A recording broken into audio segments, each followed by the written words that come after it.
Now, somewhere around in the 50s, they started making briquettes, which were basically sawdust, paraffin, and in some cases lighter fluid already mixed together. The thing with the real charcoal is, the idea is you want it as hot as you can possibly get it. You want it a little bit just past what's out of control. What you call, forget lighter fluid. Just totally forget about that. What you want to do, this thing's great. It's called a charcoal chimney, and you're taking the hot air rises. It's like a bellows. Brings sometime around between 30 minutes, maybe even an hour before you really get like you want. We've got a bucket with some water under here because especially when you're using the real charcoal, it's much more messy than the briquettes. You're going to have ambers and hot coals, and I think it's going to fall right through. And it does take a while. It does require a lot of patience, but that's what we're about here, patience. So while we're waiting on this to move forward, as you can actually see some of the blue flame, by the way, it's coming out. And you'll start to see some of these little sparks and ambers, but you won't see that with the briquettes. That's kind of why I like this. It's a little more. Okay, so while we're waiting here, I figured we'd look at some of our viewer emails that we've gotten. Here's one from Kyle. He writes, "Dear Thomas, I rent a house that does not have a dishwasher. I don't mind hand washing dishes, but sometimes they pile up and I get really intimidated about cleaning them. Do you have any tips on speeding up the dishwashing process so that I can get back to watching depressing Holocaust documentaries?" Well, Kyle, the way real estate's been going now, that rental is going to take you ask and you ask and you ask, and it's just some other guy with a form, and some other guy with a ruler, and another office you got to go to, another reason to go down and get. I'm telling you, the guy stands back up and says to her, "Missy, you tend bar like a damn cripple." And I'm just like, what? So now things are starting to really get serious here. More blue flame. If you look down in there, it's pretty hot. I mean, we're extremely hot. We're at the point now, I don't believe you could ever get that hot with a traditional gas grill.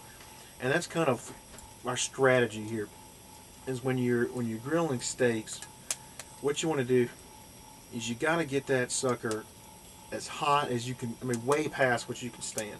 And the idea is you want to cauterize the outside of the flesh. A few times had it sitting outside in the rain for over 2 years, literally, outside the backyard, and it was covered in rust. I had to take the sandblaster to it.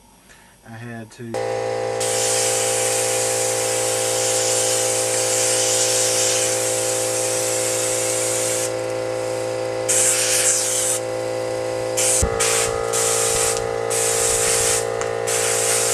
put a tremendous amount of ground pepper, ground garlic.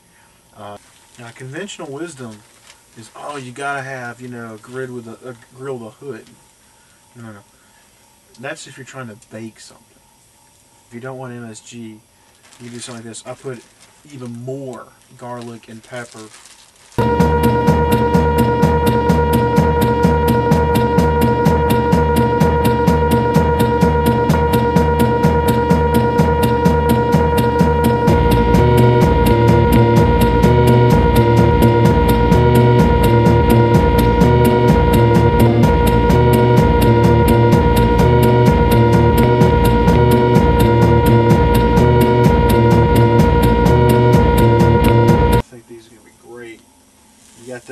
You got that kind of taste that you can only get with extremely hot heat.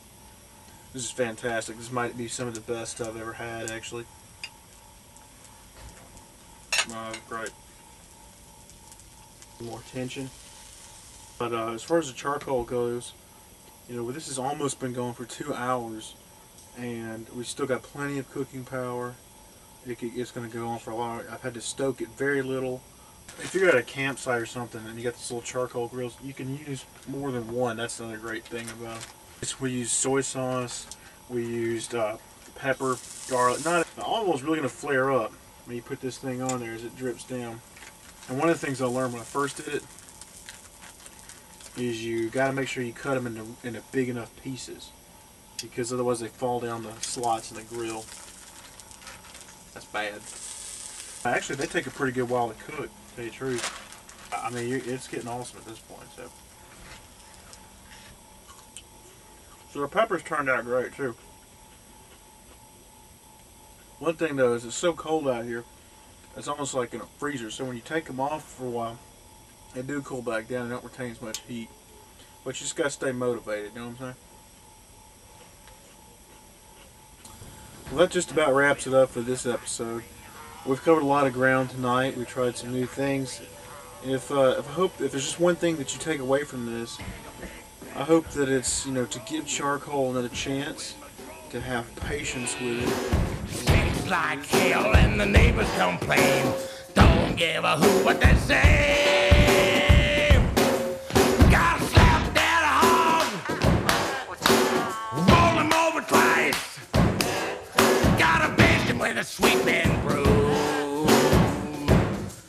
Gotta swap them flies and chain up the dog. Cooking up a Filipino box spring hog. Cooking up a Filipino box spring hog. Cooking up a Filipino box spring hog.